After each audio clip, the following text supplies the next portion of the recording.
Hello guys, आज हम लोग करने वाले हैं factor income versus transfer income. ठीक है, तो नेशनल इनकम हमने क्लास 12th मैक्रो इकोनॉमिक्स, इसके आगे भी हमने नेशनल इनकम पढ़ा है।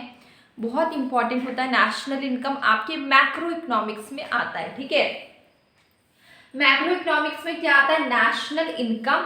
नेशनल इनकम में हमने दो तरह की इनकम पढ़े, फैक्टर इनकम और ट्रांसफर इनकम। ठीक है, अब ये फैक्टर इनकम क्या है और ट्रांसफर इनकम क्या है? ठीक है, तो देखिए यहाँ पे एक लाइन बना देते हैं जो कि हम देखेंगे factor income versus transfer income. ठीक है, अब फैक्टर इनकम क्या होता है? Income receive by factor of production. Factor of production से इनकम रिसीव होता है। अब ये फैक्टर ऑफ प्रोडक्शन क्या है? फैक्टर ऑफ प्रोडक्शन क्या है? लैंड, लेबर, कैपिटल, एंटरप्रेन्योर, ये क्या? Factor of production. ठीक है, इससे क्या होता है? जो भी इनकम रिसीव होगा वो क्या होगा? वो होगा फैक्टर इनकम। जैसे कि किसी फैक्ट्री में प्रोडक्शन हो रहा है, ठीक है, किसी फैक्ट्री में टी शर्ट बन रहा है, सपोज धागे चाहिए, रॉ मटेरियल, सब कुछ इनपुट सारे लगा के एक आउटपुट बनेगा। ठीक है, उसको मार्केट में सेल करेंगे, उससे पैसे आएंगे, तो ये क्या होगा? आपका फैक्टर इनकम होगा। ठीक है, प्रोडक्शन हो रहा है, वहाँ पे रॉ मटेरियल खरीद रहे हैं, लेबर्स को रखे हुए हैं, लेबर्स को वेजेस दे रहे हैं। ठीक है, हम किसी जमीन पे प्रोडक्शन करें, कोई लैंड है, ठीक है, उस पर कोई प्लांट बना हुआ है, कोई फैक्ट्री बना हुआ है। ठीक है, तो ये सब क्या है? आपका लैंड आ गया, लेबर आ गए, उसको वहाँ पे प्रोडक्शन करने के लिए क्या चाहिए? कैपिटल चाहिए। कैपिटल लगाता कौन है? ठीक है, जो रिस्क लेता है, एंटरप्रेन्योर। तो ये सब कुछ मिलके जो प्रोडक्शन होगा, उससे जो अर्निंग होगी वो क्या होता है? Factor of production. मतलब ये सबको मिला के जो अर्निंग होगी वो क्या होगा? फैक्टर इनकम होगा। थोड़ा एक बार और क्लैरिटी और चाहिए, इस टॉपिक को क्लियर करवाती हूँ मैं। ठीक है, फैक्टर इनकम क्या होता है? देखिए यहाँ पे फैक्टर इनकम, मतलब इनकम रिसीव होता है फैक्टर ऑफ प्रोडक्शन से। ठीक है, फैक्टर ऑफ प्रोडक्शन क्या है? चार है, लैंड, लेबर, कैपिटल को के ना लिख के क्या लिखते, सी ना लिख के हम क्या लिखते हैं?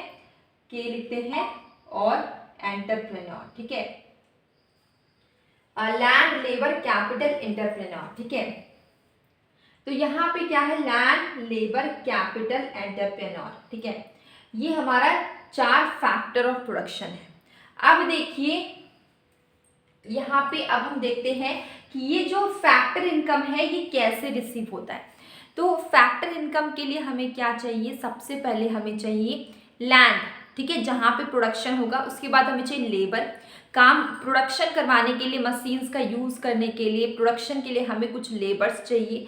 लेबर को हम वेजेस देते हैं। हमें प्रोडक्शन करने के लिए raw material, electricity bill, transportation cost, बहुत सारे खर्चे हैं, हमें पैसे चाहिए। और हमें एक एंटरप्रेन्योर चाहिए जो पैसे लगाए, जो रिस्क ले। तो ये चारों मिलके एक प्रोडक्शन, चारों का कंट्रीब्यूशन से एक प्रोडक्शन होता है। प्रोडक्शन होता है, उसको मार्केट में सेल करते हैं, जो भी हमारा आउटपुट बना उसको मार्केट में सेल करेंगे, उससे पैसे आएंगे। ठीक है, तो ये कौन सा इनकम होगा? फैक्टर इनकम होगा। अब थोड़ी क्लैरिटी आई होगी। ठीक है, अब ट्रांसफर इनकम की बात करें। ट्रांसफर इनकम क्या होता है?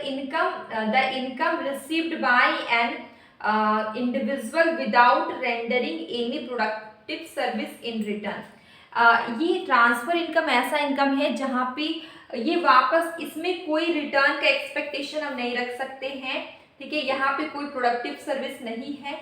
ठीक है, और जैसे कि स्कॉलरशिप हो गया, ओल्ड एज पेंशन हो गया, जिसमें कोई रिटर्न ना मिले, गिफ्ट हमें कोई दे रहा है। ठीक है, मेरा बर्थडे सपोज हमें किसी ने गिफ्ट दिया, क्या मैं उसको रिटर्न करूँ? ये कोई ऐसा कुछ भी नहीं है, वो आपका ट्रांसफर इनकम होता है। ट्रांसफर फैक्ट, उसके बाद सेकंड कंसेप्ट क्या है? कंसेप्ट क्या है? फैक्टर इनकम क्या होता है? Earning concept. ठीक है, अगर हम बात करें ट्रांसफर इनकम रिसिप्ट कॉन्सेप्ट। ठीक है, और अगर हम बात करें फैक्टर इनकम क्या होता है? Factor income is included in both domestic income and national income. ये जो फैक्टर इनकम होता है ये डोमेस्टिक इनकम में भी आएगा, नेशनल इनकम में भी आता है। ठीक है, कैसे फैक्टर इनकम किसको बोलते, थोड़ा क्लैरिटी आपको आया होगा। कैसे फैक्टर ऑफ प्रोडक्शन में प्रोडक्शन हुआ, ठीक है, ये आपको पता चल गया। फैक्टर इनकम आपकी नेशनल इनकम में, डोमेस्टिक इनकम में, दोनों में आएगा। ट्रांसफर इनकम है ना, ये नेशनल इनकम में इंक्लूड होगा ना ही डोमेस्टिक इनकम में। Transfer income is neither included in domestic income nor in the national income of an economy, ठीक है।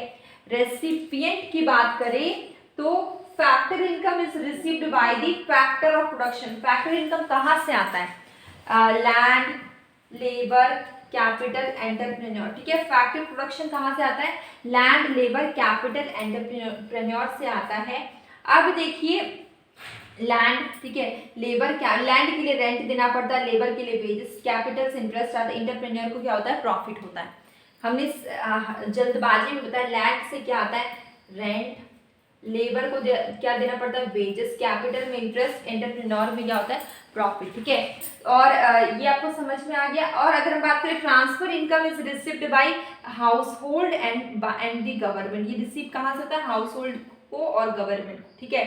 अब देखिए एग्जाम्पल, अगर हम बात करें फैक्टर इनकम कहाँ, एग्जाम्पल है वेजेस, रेंट, इंटरेस्ट, प्रॉफिट। जो अभी हमने बताया लैंड से आता है, लैंड से क्या आता है, रेंट, लेबर को क्या मिलता है, वेजेस, कैपिटल को क्या मिलता है, कैपिटल से क्या आता है, इंटरेस्ट, और इंटरप्रेन्योर को क्या मिलता है, प्रॉफिट। ट्रांसफर इनकम में स्कॉलरशिप, अनएम्प्लॉयमेंट अलाउंस और gift, gold, old age pension, ये सब क्या है, वन साइडेड आप बोल सकते, एक तरफा आप पैसे दे रहे हैं, आपको रिटर्न का कोई एक्सपेक्टेशन नहीं है, ये सब क्या है, ट्रांसफर इनकम है, ठीक है। तो आई होप आपको ट्रांसफर इनकम और फैक्टर इनकम आपको समझ में आ गया होगा। डेली शॉर्ट वीडियो में मैं क्वेश्चन पूछती हूँ, कभी कभी शॉर्ट कंसेप्ट करवाती हूँ, आप उससे भी देखिए, आपको काफ़ी हेल्प होगी। अब हम लोग मिलेंगे कल एक न्यू वीडियो में।